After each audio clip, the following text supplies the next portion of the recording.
nossas vidas, de realmente estarmos debaixo do favor imerecido de Deus, através da cruz. Não porque fizemos algo, mas sim porque Ele, Jesus, o Cristo, o ressurreto, escolheu nos amar, e por isso morreu em nosso lugar, fazendo pecado. Ou seja, através da cruz, através da obra da cruz, Jesus, ele se fez pecado, todo o pecado que nós tínhamos, todo o pecado que nós temos e todo o pecado que nós vamos ter ainda. Jesus se fez pecado ali na cruz, para que através da cruz, através do sangue derramado, de cada gota de sangue que foi derramada ali, foi pela minha vida e pela sua, para que todos nós pudéssemos estar debaixo do favor dele, para que Deus, quando olhasse para nós, ele não visse mais o Carlinhos, ele não visse mais a Maria, não visse mais o Mário, ele visse Jesus. Deus, quando olha para mim, quando olha para você, ele vê Jesus. Independente dos seus erros, independente da circunstância, independente do que você faça, Deus olha para você e vê Jesus. E pensando nisso, Deus começou a falar comigo, né, em duas palavras: entender e compreender. E falando, entender e compreender. E eu falei, mas Deus, é a mesma coisa, entender e compreender. Aí eu fui pesquisar, né? E descobri que existe diferença entre entender e compreender, assim, da mesma maneira como existe diferença entre escutar e ouvir. Quem realmente acredita que existe essa diferença entre você estar ouvindo e você estar escutando? E também existe, apesar de serem sinônimos, apesar de, se você analisar lá no dicionário e o significado seu mesmo, existe diferença. Logo que, quando eu vim ministrar, fiquei pensando nisso, né? E falando com Deus, a diferença entre entender e compreender. Mas são iguais as duas palavras, e Deus sempre falando comigo em questão disso, né? Embora as duas palavras tenham o mesmo sinônimo, elas apresentam diferenças cruciais e importantes. As pessoas podem entender algo e não compreendê-lo. Por exemplo, ao estudar química, o aluno entende e aprende que a fórmula da água é H2O. Mas não compreende seu significado. Ele entende, decora a fórmula, mas não compreende sua real definição. Ou seja, eu peguei esse exemplo porque quando nós estamos na escola, quando a gente está aprendendo alguma coisa, que a gente começa a ver várias fórmulas ali, e a gente só quer saber de entender isso, para a gente chegar lá na prova e fazer, né? Qual é a fórmula da água? H2O. Mas será que a gente compreende o porquê que é H2O? Será que a gente realmente compreende? E aí, Deus começou a trazer isso dentro do meu coração, no meu espírito. Será que você realmente tem compreendido a graça? É fácil nós entendermos ela, mas será que realmente nós estamos compreendendo? Isso pode acontecer também conosco em relação à graça e à justiça própria. Em relação ao mérito e o favor imerecido de Deus em nossas vidas. Nós sabemos que Ele morreu por nós na cruz e somos salvos pelo amor do Pai, que deu Jesus, o seu único Filho, para não ser mais o único, e sim o primogênito, o filho mais velho no meio de muitos filhos outros que somos nós. Ou seja, todo mundo crê nisso?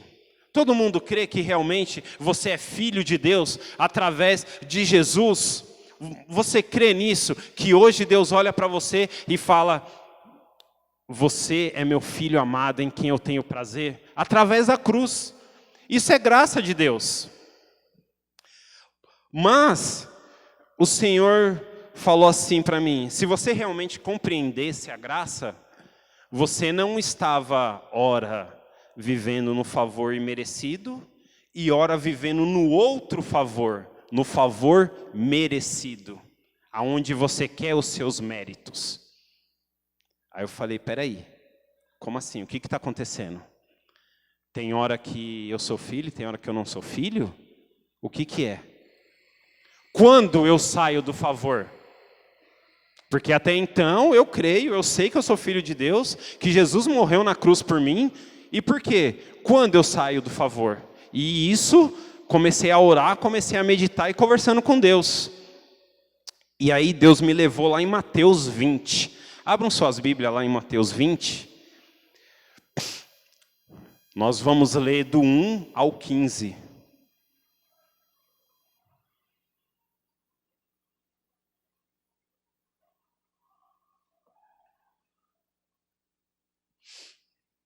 Amém, meus irmãos? Então, tá escrito assim, lá em Mateus 20. Porque o reino dos céus é semelhante a um dono de casa que saiu de madrugada para assalariar trabalhadores para a sua vinha. E tendo ajustado com os trabalhadores a 1 denário por dia, mandou-os para a vinha. Saindo pela 3ª hora, viu na praça outros que estavam desocupados, e disse-lhes, ide vós também para a vinha, e vos darei o que for justo. Eles foram.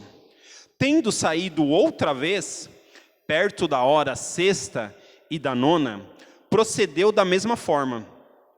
E saindo por volta da hora 1/10, encontrou outros que estavam desocupados. E perguntou-lhes, por que estivesses aqui desocupados o dia todo? Respondeu-lhes, porque ninguém nos contratou. Então lhes disse ele, ide também vós para a vinha. Ao cair da tarde, disse o senhor da vinha ao seu administrador, chama os trabalhadores e paga-lhes o salário, começando pelos últimos, indo até aos primeiros.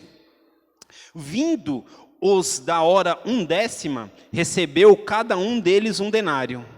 Ao chegarem os primeiros, pensaram que receberiam mais, porém também estes receberam 1 denário cada um. Mas tendo-o recebido, murmuravam contra o dono da casa, dizendo, estes últimos trabalharam apenas 1 hora, contudo os igualaste a nós que suportamos a fadiga e o calor do dia? Mas o proprietário, respondendo, disse a um deles, amigo, não te faço injustiça, não combinastes comigo 1 denário? Toma o que é teu e vai-te, pois quero dar a este último tanto a ti. Porventura, não é-me lícito fazer o que quero do que é meu? Ou são maus os teus olhos porque eu sou bom? Vamos entender melhor essa parábola aqui. Jesus, ele chamou ali os discípulos e colocou essa parábola para poder falar da importância que muitas vezes nós fazemos a nossa própria justiça, nós colocamos alguma situação e moldamos para a maneira que nós queremos, né? Ou seja, para os judeus, para a gente entender melhor isso aqui, para os judeus, um dia de trabalho começa às 6 horas da manhã e termina às 6 horas da tarde. Ou seja, quando a Bíblia fala a primeira hora, para nós está falando às 6 horas da manhã.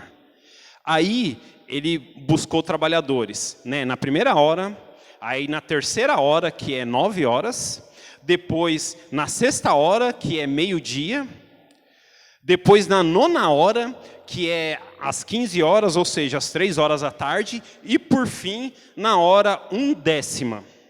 Essa hora 1/10, eu estava pesquisando, e na realidade, muitos falam que é 5 horas da tarde. Mas seria 5 horas da tarde se fosse 11ª hora.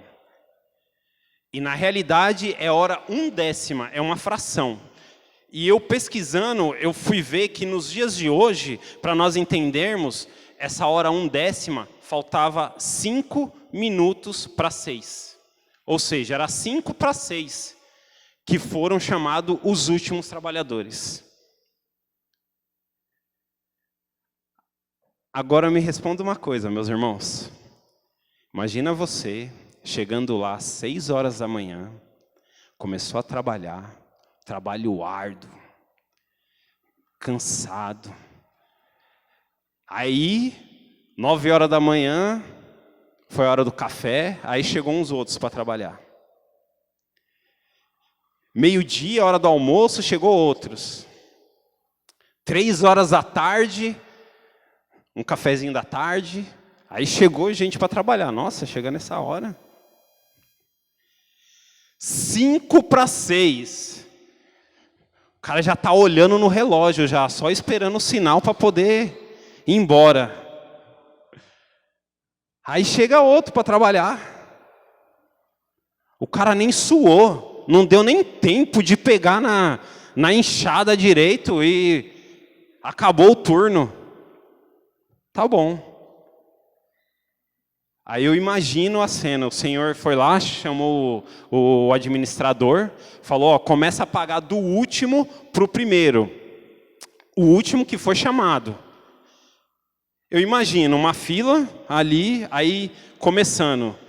O administrador veio, entregou o primeiro, ele falou que combinou um denário, ou seja, para o primeiro. Vamos colocar, um denário era o valor que era pago o dia na época. Vamos colocar aí, sei lá quanto que é um dia de um pedreiro hoje, uns R$100, mais ou menos isso. Vamos colocar que fosse R$100. Aí chegou lá, no que tinha chegado 5 para 6, deu R$100. Aí o que chegou 6 horas olhou e falou, opa, deu R$100 para o cara que acabou de chegar. Aí para o outro, R$100 também. Para o outro, R$100. Falou, opa, então, cheguei 6 horas da manhã aqui, estou com a minha mão cheia de calo, estou, né? Aí quando chegou para ele, R$100. Espera aí, o que está acontecendo? Fala a verdade, meus irmãos. Se vocês estivessem lá, qual seria a sua reação? O cara acabou de chegar. Recebeu o mesmo tanto que você?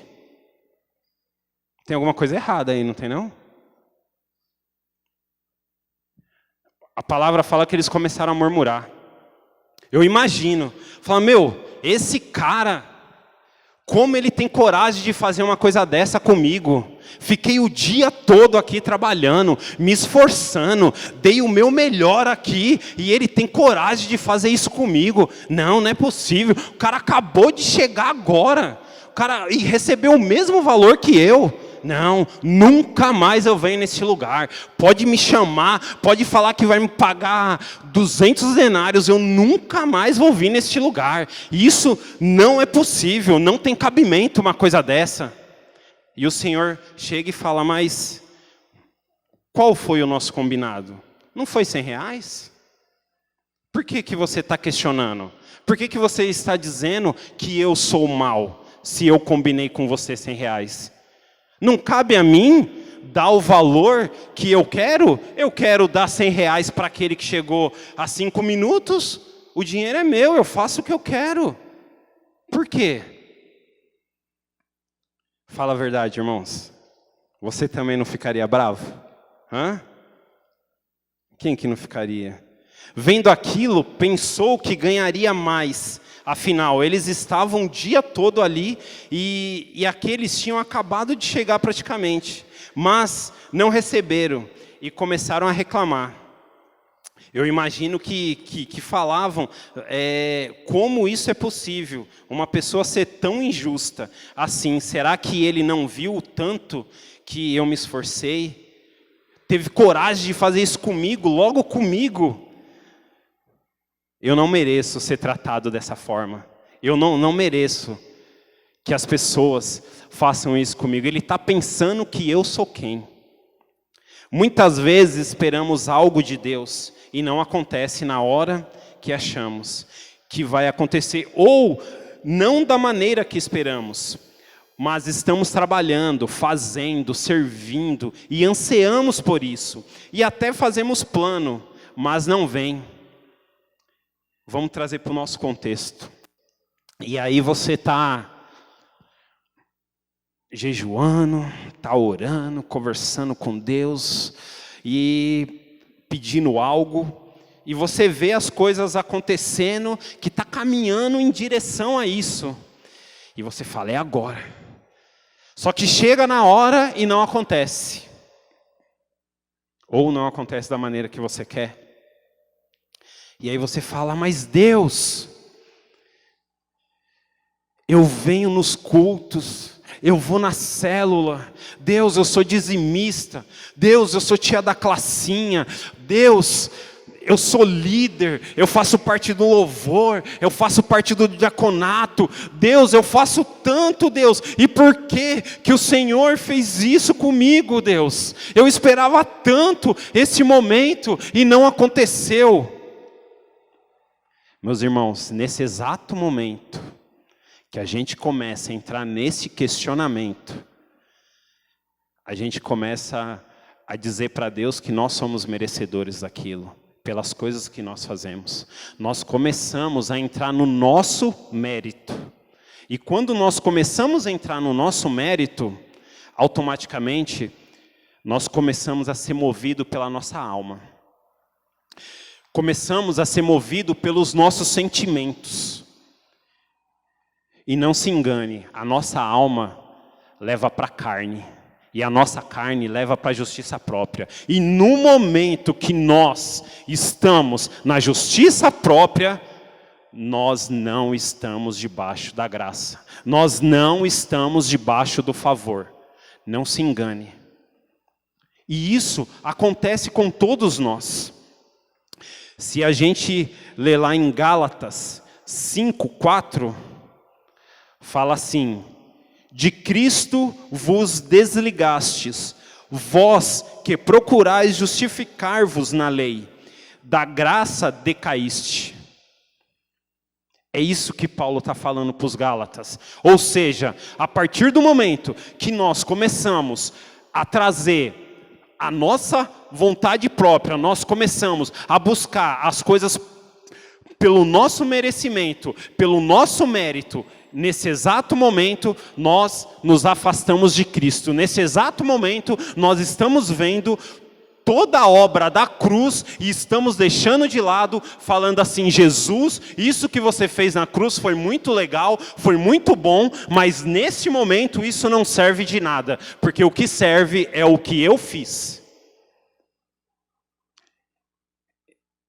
E eu parei e pensei, falei, nossa Deus, realmente às vezes acontece isso. É nesse ponto que eu e você começamos a querer pelos nossos méritos e começamos a questionar nossos líderes, pastores, gerentes, patrões. E quando acontece isso, é como se deixássemos a cruz de lado. Tudo que Jesus fez por mim e por você na cruz nesse momento não vale nada, porque o mais importante é a minha razão. Fala a verdade, meus irmãos. Aquele trabalhador da primeira hora, ele estava com razão ou não estava? Ele estava com razão, ele trabalhou o dia todo. E como que ele recebeu aquele valor e o outro tinha acabado de chegar? Quando nós buscamos a nossa razão, quando nós colocamos a nossa razão na situação, é onde nós pendemos para a nossa alma. É onde nós buscamos realmente o que nós fazemos, o nosso merecimento. Eu ouvi uma história que tinha um sábio numa aldeia, e aí esse sábio era um ancião. Quando acontecia alguma coisa lá na aldeia, eles levavam até esse sábio para ele resolver. E aí teve uma discussão entre duas pessoas lá na aldeia e levou até esse ancião. Aí o primeiro chegou e falou, não, porque aconteceu isso, e explicou da forma dele, da maneira dele. E falou para o sábio, você não acha que eu tenho razão? E o sábio falou, sim, você tem razão. E ele pegou e saiu, foi embora, alegre. Aí veio outro. Não, essa situação aconteceu, mas foi desse jeito. Você não acha que eu tenho razão? Aí o sábio pegou e falou, sim, você tem razão. E ele pegou e saiu. Aí a esposa dele chegou e falou assim, mas espera aí, você falou que um tinha razão e o outro também tem razão? Tem alguma coisa errada aí. Você está falando errado para as pessoas. Não pode, alguém tem que estar certo. Aí ele olhou para a esposa e falou, você tem razão. Ou seja, você tem uma escolha. Ou você queira ter razão e está na sua justiça, na justiça que você determina qual é a certa, ou você abre mão da sua razão e continua debaixo do favor de Deus. Eu prefiro continuar debaixo do favor de Deus. É isso que nós temos que buscar. Mas quando buscamos ter a nossa razão, pendemos para nossos sentimentos, nossa alma, e saímos da graça e pendemos para a carne.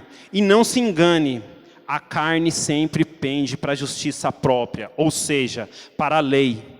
Era isso que aqueles trabalhadores da vinha estavam fazendo, questionando, independente do acordado, mas moralmente estavam dizendo que aquela atitude não era justa, estavam deixando seus sentimentos, sua carne, falar e dominar toda a situação. Moralmente falando, realmente estava errado, não estava? Moralmente falando? Mas foi o que ele tinha acertado, foi o que ele tinha combinado. Mas quando nós queremos voltar a situação para nós, para o nosso entendimento, para o que nos favorece, a gente busca situações para falar que o outro está errado, para falar que a situação está errada, para falar que, como eu estou magoado, como eu estou ruim com toda essa situação. E lá em Gálatas 3, 2 e 3 fala assim. A partir do 2 está falando assim. Quero apenas saber isto de vós. Recebestes o Espírito pelas obras da lei ou pela pregação da fé? Sois assim insensatos que tendo começado no Espírito, estejais agora vos aperfeiçoando na carne? Paulo estava alertando o povo dos Gálatas, porque o povo dos Gálatas estavam começando a entrar no cristianismo, só que eles estavam querendo colocar as tradições judaicas, as tradições da lei, junto com o cristianismo. E Paulo estava falando para eles aqui, não tem como você estar na lei e estar na graça ao mesmo tempo. Ou você está na lei, ou você está na sua justiça, ou você está em Cristo. Não tem como você permanecer nas duas coisas. E é isso que Paulo está dizendo.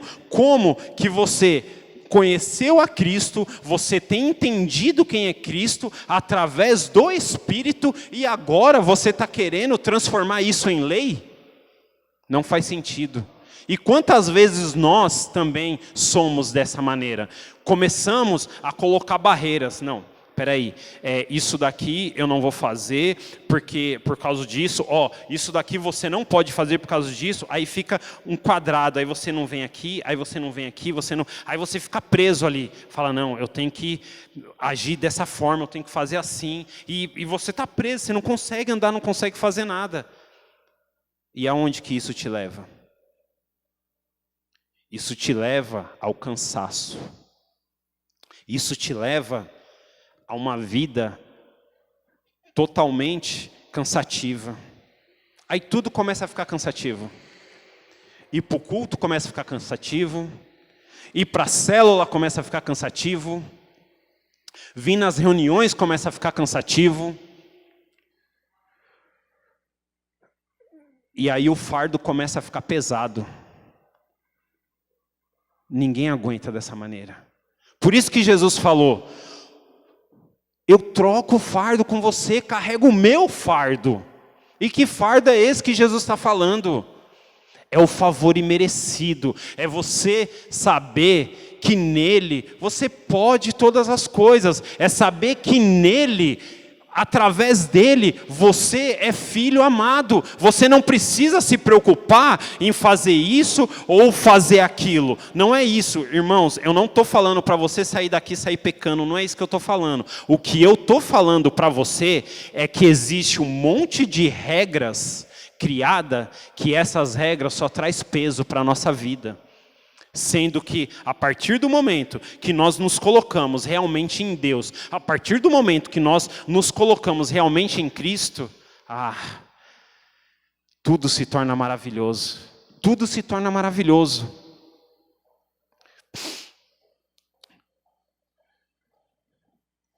O povo da Galácia tinha se convertido ao cristianismo, mas queriam mesclar os seus costumes da lei judaica ao cristianismo, ou seja, ora eles estavam na graça e ora estavam na lei. E o apóstolo Paulo deixa isso bem claro.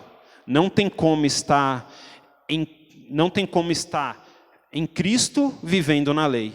Um pouco mais para frente, a partir do versículo 10, no 3:10, Paulo afirma que todos que estão na lei estão debaixo de maldição, porque é evidente que não podemos ser justificados pela lei, pois é impossível cumpri-las. Só um foi capaz de cumprir toda a lei, e não teve pecado algum, Jesus, que tomou o nosso lugar, e todos os pecados que nós cometemos e os que ainda vamos cometer, estava na cruz com Cristo. E agora, quando o Pai olha para cada um de nós, Ele vê o seu Filho amado, em quem Ele tem tanto prazer.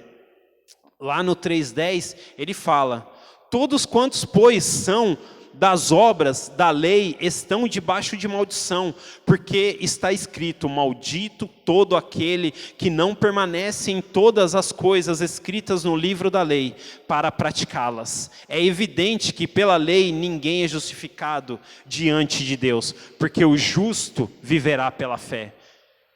Se você realmente quer ser justo, não seja justo pelos seus méritos, não seja justo pelos seus pensamentos, seja justificado pelo sangue de Cristo. A partir do momento que você entende a diferença de você ser justificado pelo sangue de Cristo, aí você vai começar a desfrutar de algo maravilhoso. Não tem como nós vivermos na lei. A partir do momento que nós estamos na lei, nós atraímos maldição. Quando nós estamos debaixo do favor, nós estamos em Cristo. Mas quando nós estamos na lei, nós saímos do favor. E aí nós atraímos maldição para as nossas vidas. O único que foi capaz de cumprir toda a lei, sem pecado algum, sem pelo menos menção de pecado, foi Jesus. E Ele fez isso por mim, fez isso por você, porque Ele sabia que não tinha como. Se fosse para mim cumprir a lei, não ia ter como. Por isso Ele falou, não, eu vou lá pelo Carlinhos. Eu vou lá pelo João, pela Maria, pelo Pedro. Eu vou lá. Ele foi por mim, foi por você. E por que muitas vezes nós queremos sair debaixo desse favor?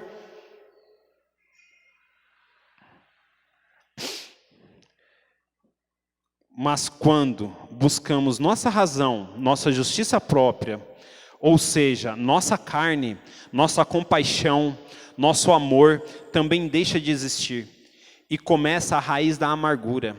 E aquele sentimento de acusação começa a vir sobre as nossas vidas. Quando nós começamos a buscar as nossas razões, a nossa justiça própria, nós começamos a ser guiados pelos nossos sentimentos, começamos a ser guiados pela nossa alma. Aí começa a vir aquele sentimento ruim, começa a vir aquele sentimento de frustração, começa a vir pensamentos, aí a gente começa a fazer um tribunal, né? Dentro da nossa mente. Aonde nós somos o juiz, aonde nós somos o promotor, aonde nós somos o advogado e aonde nós somos o réu. Não, porque aconteceu isso, por causa daquilo, mas não era para ter acontecido isso, porque como que foi acontecer isso, por que teve coragem de fazer isso comigo? Não, porque eu não mereço isso, e isso começa. E começa a crescer, A palavra fala que um pouco de fermento leveda toda a massa. Por causa de um sentimento ruim desse. Por causa de simplesmente algo que a gente deixa a nossa alma tomar conta em nós. E a gente começa a criar isso dentro de nós. E começa um sentimento ruim. E isso começa a virar amargura em nós. Sabe aquela pessoa que está sempre reclamando de tudo? O culto não está legal, o louvor não está bom, a pregação está ruim, a célula então, meu Deus, não aguento mais aquele líder falando. De novo discipulado, não, outra reunião de mulheres, não acredito nisso. Sabe, essa pessoa, é amargura isso. Por quê? Porque ela está carregando um peso. Ela está carregando um peso que não é para ela carregar. Ela está trocando, em vez de dar esse peso para Jesus e carregar o fardo leve, ela está com o peso, sabe, pesado, andando ali na lei, andando nas coisas, no merecimento dela, andando no mérito dela. E dessa maneira, tudo se torna pesado. Dessa maneira, tudo se torna angustiante. E esse sentimento começa a crescer e fermentar dentro do nosso coração. E muitas vezes, a gente não sabe o porquê, mas isso começa a crescer dentro de nós, e chega uma hora que a gente quer chutar o balde. Sabe aquela pessoa que fala assim, quer saber de uma coisa? Eu não quero saber de mais nada disso, não aguento mais isso, não aguento mais líder, não aguento mais célula, não aguento mais pastor, não aguento mais nada. Vou chutar o balde. Sai da igreja, sai da célula, para de buscar. Por quê? Por que aconteceu isso? Porque estava pesado. Porque estava angustiante. Há umas 3 semanas atrás, a Rosana estava falando para mim, ela viu no Facebook, uma notícia que teve um pastor, que ele começou a mandar notícia pelas redes sociais, falando que estava cansado, que estava se sentindo mal, que não estava legal, e mensagem após mensagem mandando, e aí quando foi ver, descobriu que ele tinha se matado. Nos últimos anos, eu nunca vi o tanto de pessoas conhecedoras da palavra, pessoas conhecedoras que buscam mesmo se matando. Nos últimos anos, isso tem acontecido com uma frequência horrível. Pessoas entrando em depressão, pessoas realmente se fechando. E por que tem acontecido essas coisas? Porque essas pessoas não entenderam o favor. Não entenderam que viver debaixo do favor é tão simples. Esse é o problema, é que é tão simples que você para e olha e fala, não é possível, não pode ser tão simples assim, precisa ter alguma coisa, eu preciso fazer alguma coisa para poder merecer algo, não é possível ser tão simples, mas o evangelho é simples, Jesus já fez, não queira fazer por ele. E eu comecei a pensar, Sou um Gálata e não sabia. Mas de que maneira mudar isso agora? E comecei a compreender a graça verdadeiramente. Aleluias. Comecei a pensar, se a carne me leva à lei, o Espírito então me leva à graça. Porque um milita contra o outro. E conversando com Deus, eu comecei, a falar com o Senhor, falando assim, bom, peraí, vamos pensar logicamente agora. Se os meus sentimentos me levam à alma, e se a minha alma me leva à carne, e se a carne me leva à justiça própria, e eu sei que a carne milita contra o Espírito, e o Espírito contra a carne, então eu vou começar a buscar o Espírito, porque se a carne me leva para a justiça própria, então o Espírito vai me levar para a graça. Não tem como não ser de outra maneira. E aí, eu queria que vocês abrissem lá em Gálatas 5, 16 a 18. E aí Deus me levou a esses versículos. Que fala assim, a partir do 16. Digo, porém, andai no Espírito e jamais satisfareis a concupiscência da carne, porque a carne milita contra o Espírito, e o Espírito contra a carne, porque são opostos entre si, para que não façais o que porventura seja o vosso querer. Mas olha só o que está escrito no 18.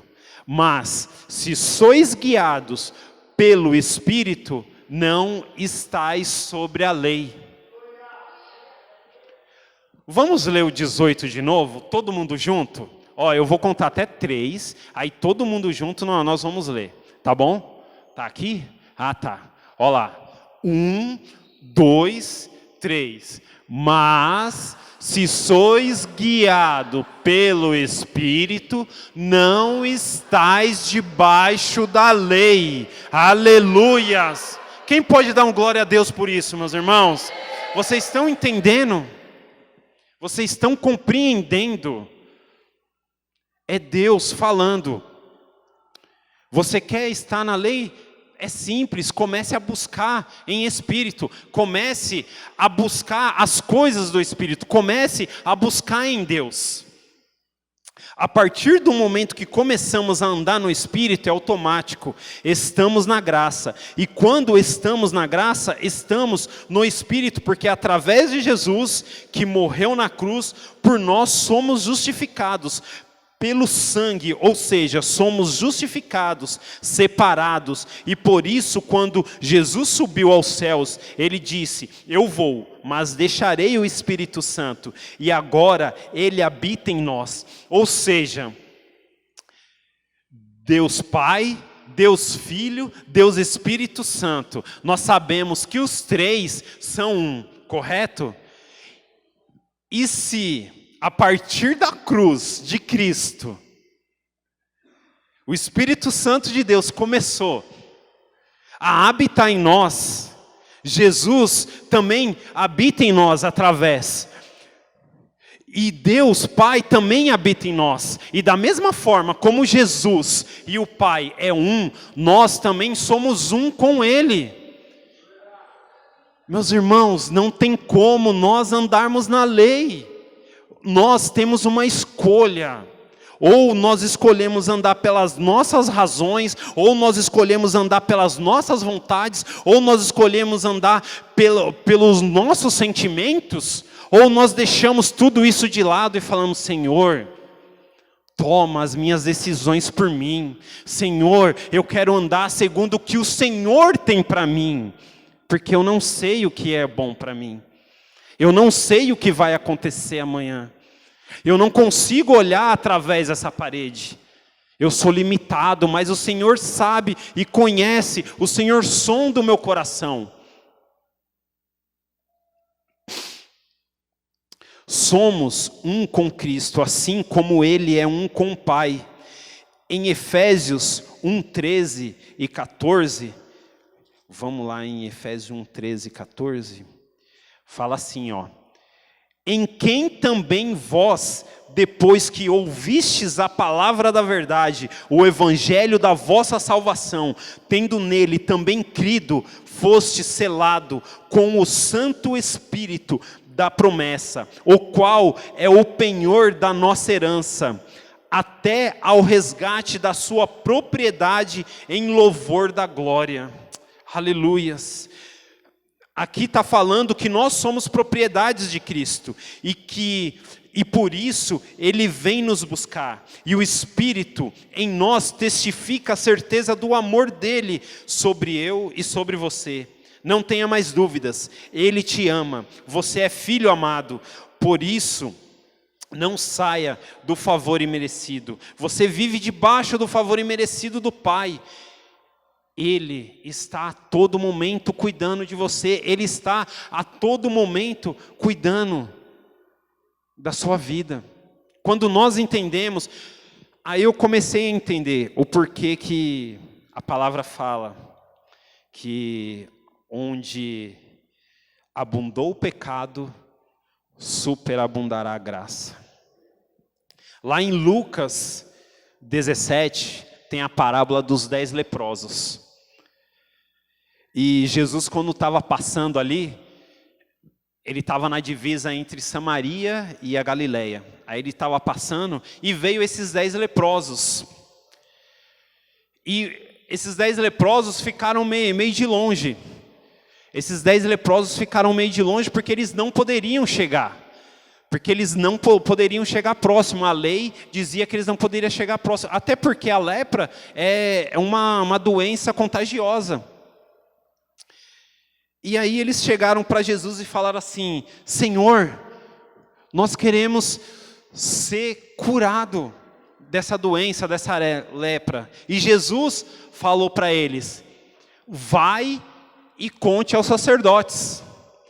E eles viraram e foram contar aos sacerdotes. Eles ainda não tinham sido curados. Da mesma maneira que aconteceu com a mãe da Sueli. Como que é o nome da sua mãe, Sueli? A dona Antônia. Eu não sei se vocês perceberam, mas quando ela estava contando o testemunho dela aqui, a cura não tinha vindo ainda. Mas ela já estava agradecendo a Deus por tudo que ela tinha. Ela já estava agradecendo. E naquele momento, eu creio que aquele arrepio foi o próprio Espírito Santo de Deus trazendo a cura na vida dela. E aqueles 10 leprosos, eles começaram a ir sentido para falar para o sacerdote. E eles foram curados naquele momento. E um viu que tinha sido curado, falou: opa, eu fui curado. E ele voltou. E ele se prostrou diante de Jesus. E Jesus olhou e falou assim: ué, mas não eram 10? Por que só voltou um? E ainda um estrangeiro?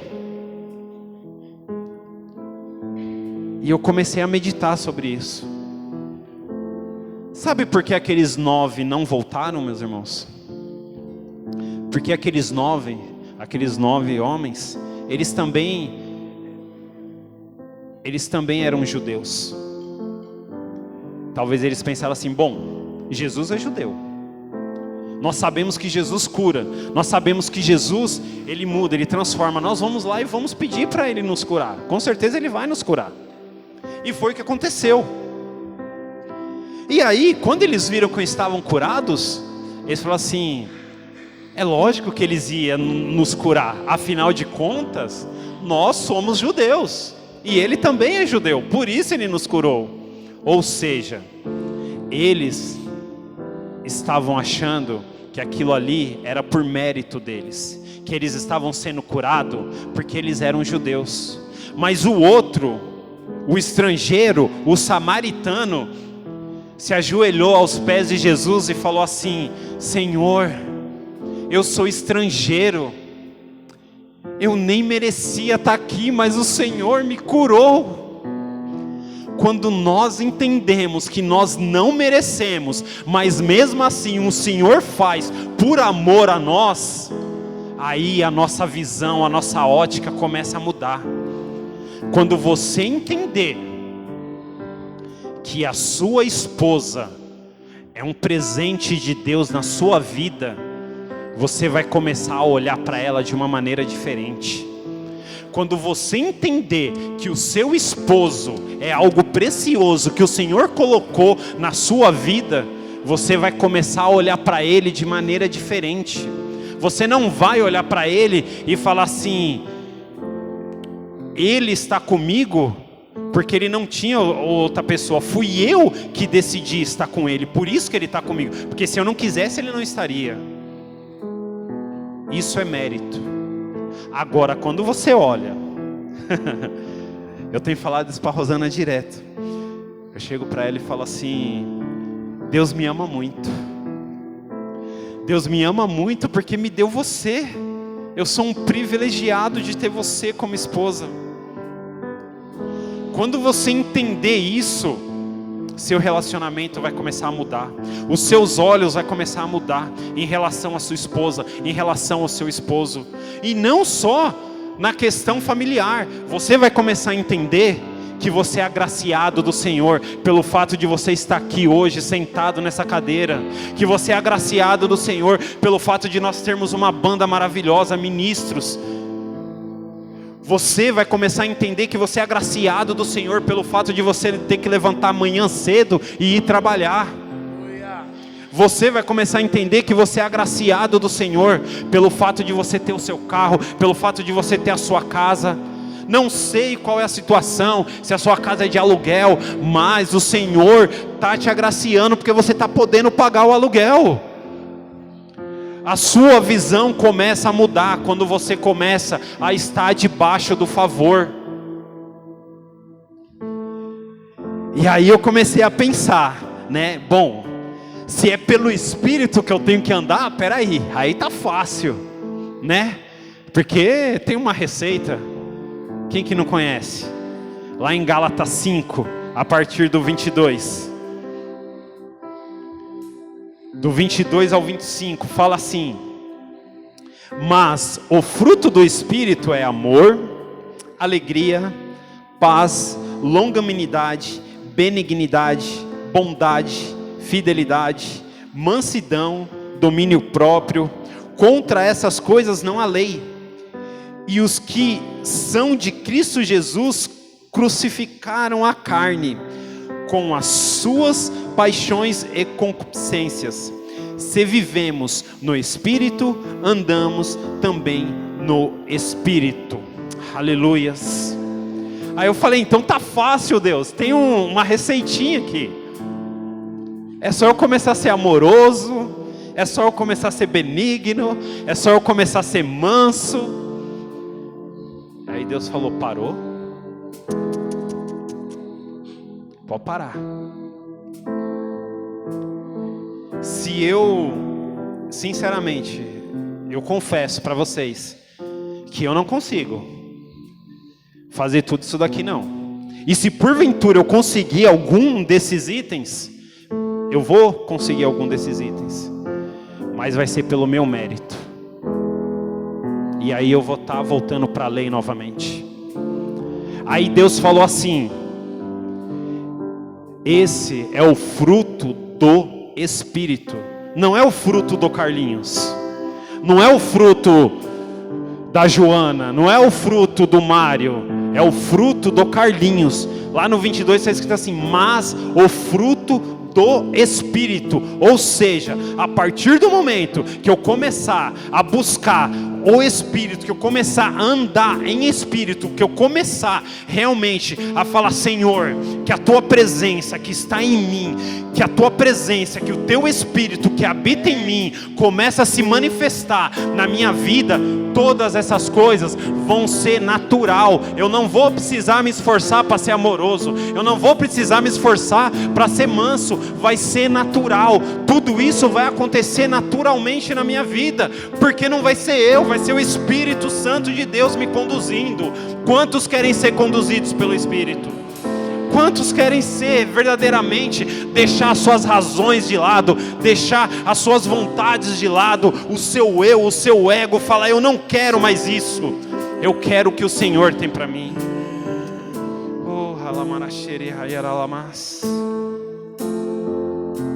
Eu gostaria que todos ficassem de pé.